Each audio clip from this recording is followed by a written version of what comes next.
राज्य शासनानं पहिलीपासून हिंदी विषय अनिवार्य करण्याचा निर्णय घेतला होता. मात्र मनसेसह अन्य पक्षांनी सरकारच्या या निर्णयाला विरोध केला. त्यानंतर राज्य सरकारनं आपल्या आदेशातून हिंदी विषय अनिवार्य हा शब्द वगळला. मात्र सरकारनं शुद्धीपत्रक काढून 20 विद्यार्थ्यांची अट पुढं केली.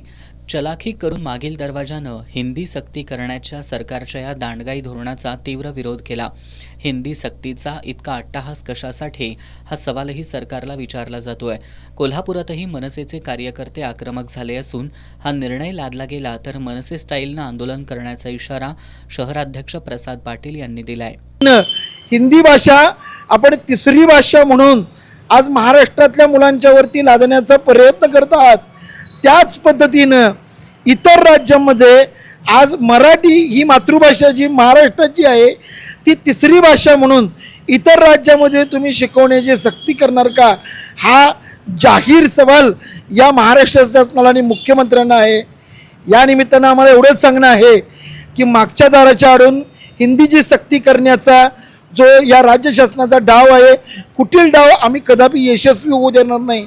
आज यस न्यूजच्या माध्यमातून कोल्हापूर जिल्ह्यातल्या सर्व मुख्याध्यापकांना, विद्यार्थ्यांना, शिक्षकांना आणि संस्थाचालकांना आमचं एकच सांगणं आहे, राजसाहेबांचं पत्र आम्ही महाराष्ट्र सैनिक सर्व मुख्याध्यापकांच्यापर्यंत पोचवत आहोत.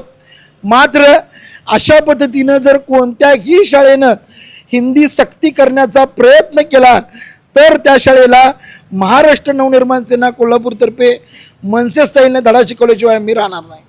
शिवसेना ठाकरे गटाचे शहर प्रमुख सुनील मोदी यांनी सरकारचा हा निर्णय म्हणजे शुद्ध फसवणूक असल्याचा आरोप केला. काल महाराष्ट्र सरकारने एक GR काढलेला आहे आणि त्याच्यामध्ये तिसरी भाषा ही हिंदी याला मान्यता दिलेली आहे. ही शुद्ध फसवणूक आहे. गुजरात असू दे, कर्नाटक असू दे, केरळ असू दे, तामिळनाडू असू दे, या ठिकाणी मराठीला तिसरी भाषेची मान्यता दिलेली आहे का? नाही दिलेली. राष्ट्रभाषा म्हणून हिंदीचा जरूर स्वीकार्य आहे, पण ते प्राथमिक शिक्षणामध्ये अजिबात कंपल्सरी करता कामा नये. आणि हे एक प्रकारे महाराष्ट्रावर लादलं जातं आहे, हे अत्यंत चुकीचं आहे. महाराष्ट्र शासनाने हा GR परत घेतला पाहिजे आणि कुठल्याही प्रकारची हिंदीची सक्ती प्राथमिक शाळेमध्ये करता कामा नये, ही आमची भूमिका आहे. तर सत्तेत सहभागी झालेल्या शिंदे गटाच्या पदाधिकाऱ्यांनी या निर्णयावरून सरकारला घरचा आहेर दिलाय की इतर राज्यामध्ये जी मातृभाषा आहे, मग आज आम्हाला केंद्र सरकारनं महाराष्ट्रामध्ये मराठा अभिजात दर्जा आम्हाला दिला. मग ह्यो मराठी भाषिकाचा पहिला सन्मान पाहिजे. हिंदी यावी, पण हिंदी कुठल्याही शाळेमध्ये सक्ती नसावी, अशा पद्धतीची भूमिका आमची देखील आहे. परंतु ज्या शाळेमध्ये जर हिंदी सक्ती केली तर ह्या ठिकाणी उठाव हा निश्चितच होणार. कारण का ह्या महाराष्ट्रामध्ये प्रामुख्यानं बघायला गेलं तर आपली मातृभाषा ही मराठी आहे. आता तेलंगामध्ये गेलं तर तेलंगामध्ये तिथली भाषा अभिप्रेत असते.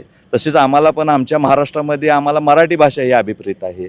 तर ह्याचा विचार सगळ्यांनीच करावा आणि आत्ताच्या विद्यार्थ्यांना किंवा शालेय विद्यार्थ्यांच्या मध्ये कुठलीही सक्ती न करणं हे बरं होईल. कारण का आत्ताच्या मुलांना बऱ्यापैकी दप्तराचं ओझं म्हणा, शिक्षणाचं ओझं म्हणा, या पद्धतीनं भरपूर त्यांच्या वयानुसार भरपूर आहे. पण ह्यात आणि ती भर गाठली तर हे उचित होणार नाही असं आम्हाला वाटतं. तर भाजप पक्षाचे जिल्हा सरचिटणीस हेमंत आराध्ये यांनी सरकारचं धोरण योग्य असल्याचं सांगितलं. विरोध म्हणून विरोध न करता देशात कुठेही संचार करण्यासाठी माध्यम म्हणून हिंदी भाषा गरजेची असल्याचं मत त्यांनी व्यक्त केलंय. भारतीय जनता पार्टीचा कार्यकर्ता म्हणून मला असं वाटते की कुठल्या तरी एका मुद्द्यावर विरोधाला विरोध करणं अशा पद्धतीची भाषा बरोबर नाही. ज्यांना कुणाला हिंदी शिकायचं असेल ते हिंदी शिकतील. खरं म्हणजे हिंदीला आपली राष्ट्रीय भाषा आपण म्हणून संबोधतो आणि भारतातील बहुसंख्य लोकांना इंग्रजी माध्यमामध्ये जास्त बोलता येत नसल्यामुळे हिंदी भाषा सुविधेची असल्यामुळे ती हिंदी भाषा अतिशय चांगल्या पद्धतीनं शिकावी असा उदात्त हेतू माननीय मुख्यमंत्री देवेंद्रजी फडणवीस यांनी त्यांच्या मनामध्ये ठेवलेला होता. परंतु प्रत्येक निर्णयाला विरोधच करायचा ही जी भूमिका विरोधी पक्षाची आहे, या भूमिकेचा मी या ठिकाणी निषेध करतो आणि जास्तीत जास्त राजस्थान, मध्य प्रदेश, उत्तर प्रदेश आणि बिहार या राज्यांची प्रमुख भाषा हिंदी असल्यानं या ठिकाणी ती अनिवार्य आहे. मात्र महाराष्ट्रात हिंदी भाषा पहिलीपासून अनिवार्य करणं म्हणजे बालवयातच मुलांच्या खांद्यावर 3 भाषा शिकण्याचं ओझं टाकण्याचा प्रकार आहे. मात्र हे ओझं विद्यार्थ्यांना पेलवणार का, याचा विचार या निर्णयामागं झालेला दिसत नाही.